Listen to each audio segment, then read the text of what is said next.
Hello friends! Today I'm so excited. I want to share with you some of my most favorite gothic mystery thriller perfect books for fall. Now that it's fall, we've been enjoying long walks in the woods with all of the leaves. I've been having some of my special salted caramel lattes, which I only really have this time of year because it feels special. Yes, I am wearing a Halloween Town sweatshirt, if you can see, because it's the vibe. And sitting here today, actually in my home library, which I've been working on putting together all year, and I'm going to film a library tour for you soon, so I'm really excited about that. I have my morning coffee here, so it just feels nice and cozy, and I'm excited to chat with you today. So the books that I want to share with you today are really my top favorite over time. I pulled them off my shelf here at home. They're not necessarily the best sellers out this year or new books or book of the month or anything. These are my go-tos.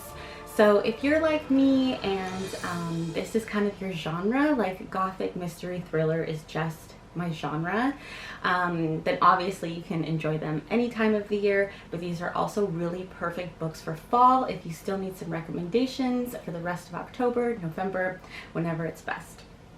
So let's get into it. So first up, I have The Winter People by Jennifer McMahon, and I actually have two books here by Jennifer McMahon. This one is called The Invited. I love Jennifer McMahon. I've read maybe 3 or 4 of her books over the last couple years, and what I love about her books is that at least all of the ones that I've read are set in Vermont, and she has a really great way of setting the scene and making you really feel like you're there. What I also love is that they're really there's always a mystery element to it, but mixed in with a supernatural sort of element. So it's not just your typical mystery thriller detective story or anything like that, but it usually has an eerie supernatural element, which I find really lovely, and it really again fits in really well with the atmosphere of Vermont and farmhouse, which is where this one's set. And everything like that. So highly recommend these. These were just the 2 that were on my shelf. The Invited is the newer one that I've read, and it's really cool because it's a haunted house story in reverse. So instead of moving into a haunted house, these people build a haunted house, which is really interesting. Highly recommend. So she's great for atmospheric, creepy, sort of unknown element stories. So highly recommend.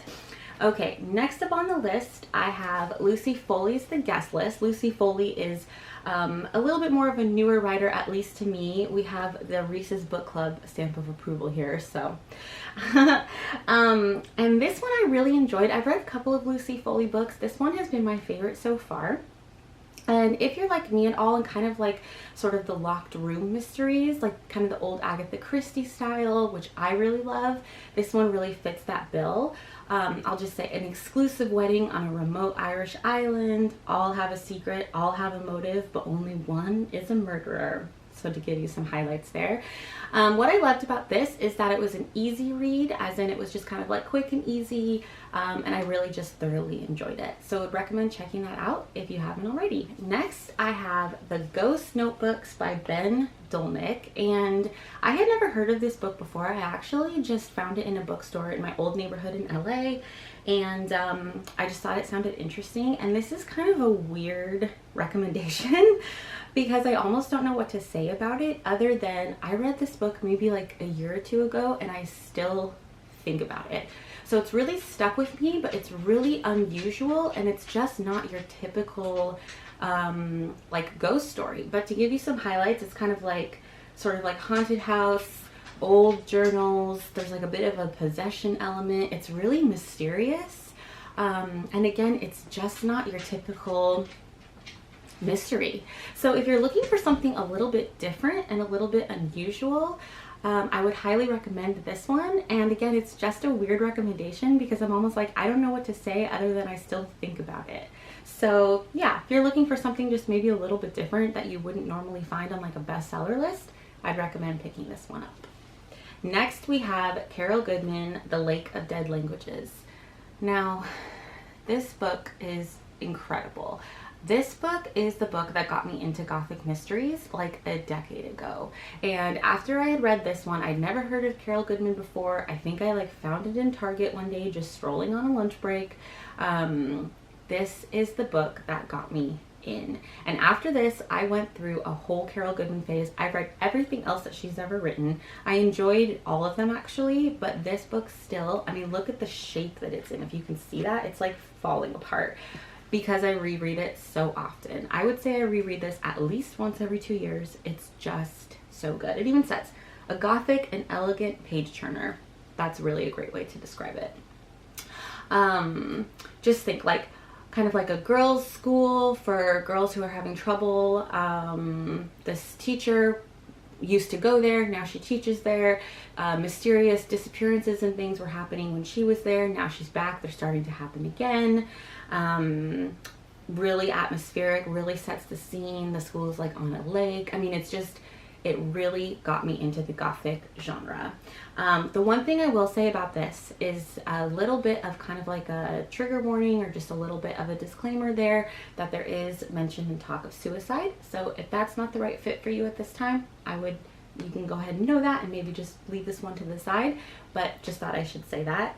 But other than that, I absolutely love, love, love, love this book. Not going to say much about this, but if you haven't ever read The Secret History by Donna Tartt, just do yourself the favor and do it. It's so good. I've reread this probably 3 or 4 times over the years.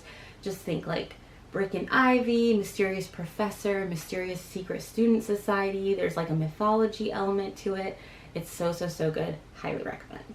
And this one is for all of the true crime lovers out there. I've definitely gone through a few true crime phases myself. The Monster of Florence by Douglas Preston with Mario Spezzi, if that's how you say that. This book is so good. And I haven't read it in a while, so I'm just going to say this is kind of like what I remember. I can't promise that this is accurate, but what I remember is at the time that this book wasn't necessarily as gory or grisly as some of the other true crime that I've read, like some Anne Rule and stuff that I've read before that I don't think I could revisit.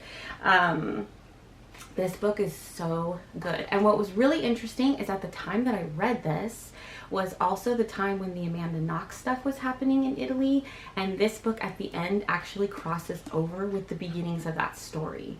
So fascinating. It also was fascinating at the time, but I would highly recommend this for any true crime lovers out there who are looking for something new if you haven't heard of it or read it before. So those are just like my favorite go-tos, and of course I could give like 20 more recommendations, but just starting there for now of books that have really stuck with me, that I revisit, that sit on my shelf, that are kind of like I'm never gonna get rid of these. And I also wanted to share with you what is on my sort of TBR, to be read list for the rest of this month and probably the beginning of next month as well. I've already read a couple seasonal books this fall, but they've gone back to the library or been for book club. So I have a couple more on my list. The Lighthouse Witches by C.J. Cook. I'm really excited to read this one. We're actually reading this in my book club, and it was kind of like my pick, so I'm really excited.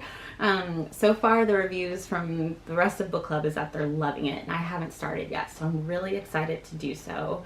I'll just give you some keywords. Remote Scottish island. There was a cave beneath a lighthouse that was once a prison for women accused of witchcraft. Someone goes missing and then like comes back. And I think that like she hasn't aged or something. Anyways, don't want to give too much away. I don't know anything more than that, but really excited to read this one. And then the last one on my TBR right now, my friend Sam got me this for my birthday, Payback's a Witch by Lana Harper. I have a feeling this one's going to be like a little bit more of like a light, fun, it says sexy read, but it's just going to be perfect for the rest of this month, and I'm really excited to dive into that as well. So I'll let you know how it goes. Okay, well that's what I have for you today, and I really hope that you're enjoying the season wherever you are. I would love to hear in the comments your recommendations because I am always looking for new reads. And also I'll link my Goodreads too in the notes because I kind of follow along with everything I'm reading there if you're interested, and I would love to follow you as well if you're a book lover, so let me know. Also, if you want to give this video a like, that would be wonderful. As I'm creating this channel and kind of crafting like future content and stuff, I would really love to know what it is that you're enjoying. So liking really helps my channel grow and helps me to understand what you want more of. So thank you so much, and I hope you have a great day. Bye!